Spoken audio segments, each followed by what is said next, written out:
The NBA playoffs are in full swing, and while the true title contenders battle it out for the right to lift that championship trophy, the Philadelphia 76ers have already turned a page to next year and evaluating which of their roster members are here to stay and who is it time to hit the road. We do have a little bit of news from the NBA perspective that does play into the Sixers' favor in why there may not be as much money floating out there as some of us may have feared. As we know, this is not the most, cap-friendly offseason that the Sixers have to work with. That it was last year that was getting creative, making their all-in moves, making those type of pitches. This year, not quite the same story. So do want to dive into the specifics from the Sixers' perspective, what their chances are keeping some of these notable names, and why I'm a little bit more optimistic than most seem to be. Now, to start off with, I do want to start with this article from Brian Toparik here, the guy that I consider the biggest cap guru. It's him and Yossi Goslin who helped me understand this more so than anybody. So shout out to Brian who lays this out pretty clearly. And he headlines his article, How a Looming, quote, Free Agent Recession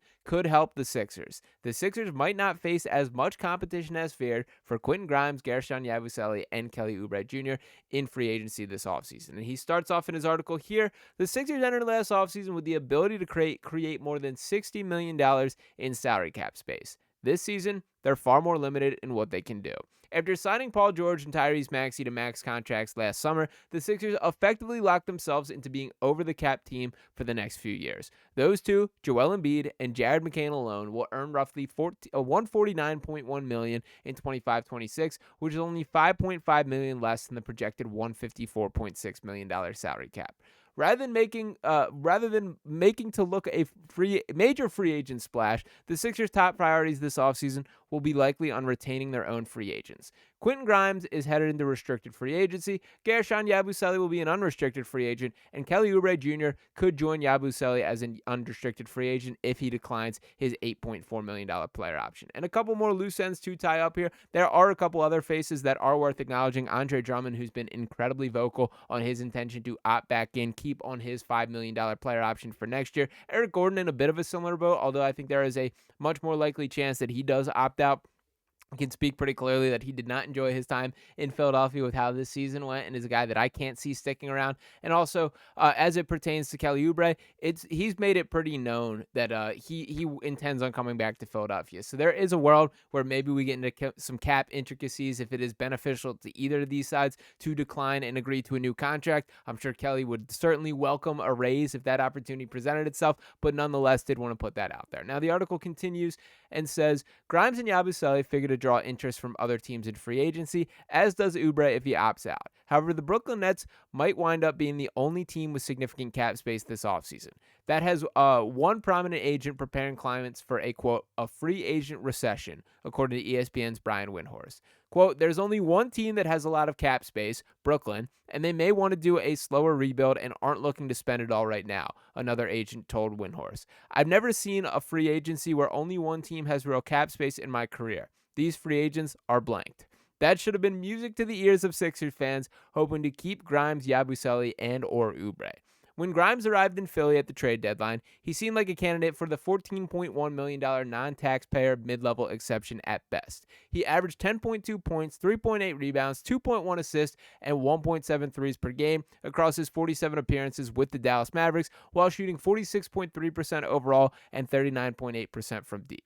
No one could have predicted what would have come next. Across his 28 games with the Sixers, Grimes averaged 21.9 points, 5.2 rebounds, 4.5 assists, 2.9 three-pointers, and 1.5 steals per game while shooting 46.9% overall and 37.3% from deep. He did most of his damage with all three of Maxey, Embiid, and George sideline, which meant he was the top option on the opponent's scouting report every night. In other words, he might have earned himself a ton of money by showing new dimensions to his game. And this is where the conversation gets directly tied to the Brooklyn Nets.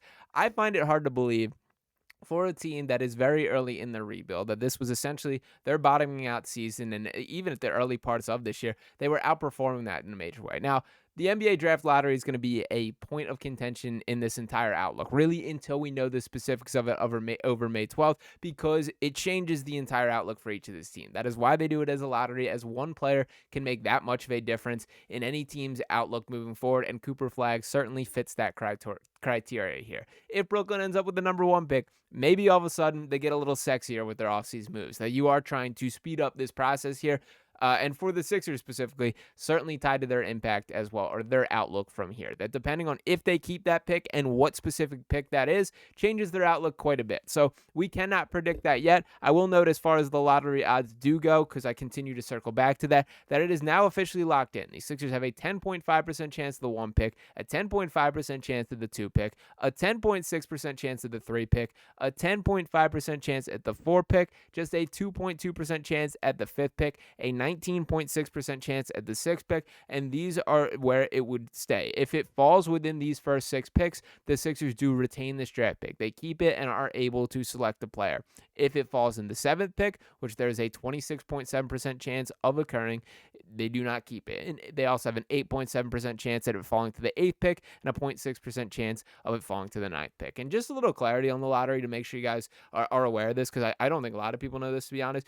It's not randomly selected for every pick. All they're picking is the top 3 selections there, and then it fills out from this. So why it was so valuable that the Sixers did slip to the 5th best odds, if there's one team that hops them, they'll still keep that 6th pick there. Now, with that said, we obviously can see that the Sixers have a chance at being one of those teams that hop, with a 10.5% chance at the 1 pick and the 2 pick, and a 10.6% chance at the 3 pick. It was the Atlanta Hawks with like a 1% chance of winning the lottery last year that only ultimately did climb up there and get Zachary Recession. So stay tuned. We're not ruling this out yet, but that is going to be a massive day on May 12th. Now, to get back to this article here, as Brian wrote, he said, Grimes could always explore sign and trade possibilities, although teams over either apron aren't allowed to acquire players that way. 6 teams are already projected to be over the first apron next season, including the Boston Celtics, Cleveland Cavaliers, and Denver Nuggets, while 4 others are projected to be within $5 million of the first apron. Even in a normal offseason, restricted free agency tends to chill interest in players. Teams aren't allowed to officially sign restricted free agents to offer sheets until after the July moratorium expires on July 6th, so they'd have to preserve their cap space through the opening wave of free agency. That costs them a shot at players who unofficially fly off the board right away. If the Sixers don't have to break the bank for Grimes, that could help them with the rest of their roster building this offseason. The same goes for Oubre, unexpectedly picking up his player option rather than testing free agency and hoping for more, perhaps via his early bird rights. As we've already covered ad nauseum, all of the Sixers' major decisions this summer are interconnected, particularly regarding Yabusele. The less they spend to retain Grimes and or Oubre, the higher chance that they'll have at least maintain access to the $5.7 million taxpayer mid-level exception, which they lose if they cross the second apron. Since they only have non-bird rights on Yabu, they might have to spend the taxpayer MLE to re-sign him. So it's super complicated getting to all this stuff. And again, I'm not getting too deep in the weeds until after that May 12th date. That their salary outlook and obviously their player outlook, their pathway to adding significant talent on this Sixers team changes quite a bit depending on how that drawing goes and what the ping pong balls do say. But all the real takeaway should be is the fact that all these other teams in the leagues do not have the money to spend does help this Sixers team. And I know there are probably the critics that say, we just watched this Sixers team produce the 5th worst record in the league. Why are we so keen on bringing these guys back? It is none of these guys' fault. The root of why this season went off the rails almost falls entirely on the shoulders of Joel Embiid and the injury issues that he dealt with. Even the concerns with a guy like Paul George. I understand the outlook that Paul George should have elevated this roster beyond what ended up being the case with all the losses that they did pick up. But Paul George was brought in to be Robin. Paul George was not brought in to be Batman. And by the way, they played 18 total games together, Embiid and Paul George. 15 total games with Embiid, Maxey, and Paul George together. There just was not enough opportunity for this team to actually produce wins. It was a maddening season, but they don't have any better solution than to hope it goes better next year and pray for that 1 pick to fall. So I am not ruling out the Sixers retaining all of these guys. I feel far more optimistic that Guerschon Yabusele is a legitimate option in a way that I see a lot of people being skeptical of. I just think when look around the league, there aren't that many teams with this free cap space to sign him, and he is a pretty niche player on how his fit is. Yes, he's versatile in some regards that, he's not going to be a disruptor to your team, but I think his skill set in particular is pretty unique to those who find that attractive. There are are teams out there that I'm sure will show interest. He certainly performed, but he also faded down the second half of the season. Whether that was tactical from a Sixers perspective, I think the reality is that this guy had been playing nonstop basketball since before the Olympics, where he was doing his own professional league, then the Olympics, then right to the NBA. It's been a lot on Yabusele, and I think his body kind of took a little bit of toll. The grind of the NBA is much different than the grind of overseas hoops, and I think he saw that firsthand this year. But to kind of reflect on the multi-year cap outlook before I sign off here, that obviously Embiid, Paul George, and Tyrese Maxey are locked up for years to come.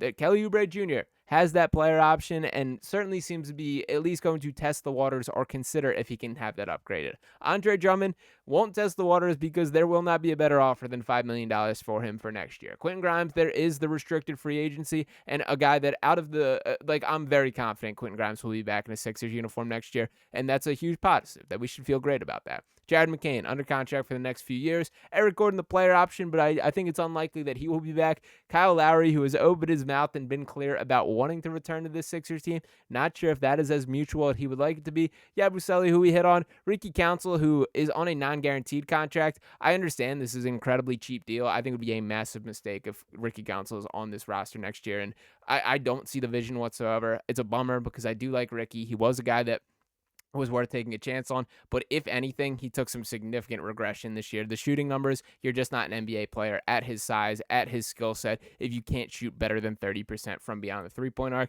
and he took a step back in just about every category that I think is worth taking note of this year, defensively as well. Adem Bona, a guy who did show some real promise in the second half of the season, I'm confident will be around, and I do love that there are the club options down the bottom on each of these guys. Lonnie Walker IV, Jared Butler, and Justin Edwards. Personally, would like to see all three of these guys back. That I do think there's something in each. Edwards, certainly the guy I feel the strongest about in that conversation, that I think really came into his own down that home stretch of the season. So you can squint. It was a bad season, but you can squint and see a lot of good players with the pathway to coming back to the Sixers team. Ultimately, we will see. Free agency is right around the corner now. Still, it is that NBA lottery date that we have our eyes most firmly kept on. So keep tuned to that, and appreciate you guys for rocking with what was a brutal season right here on Sixers Digest. So once again, before I sign off, make sure you are smashing that subscribe button. I want to keep this Sixers Digest family growing, even in the slow days of the offseason. There will be better days ahead, and appreciate each and every one of you guys. So make sure you're hitting that subscribe button, dropping a like on this video.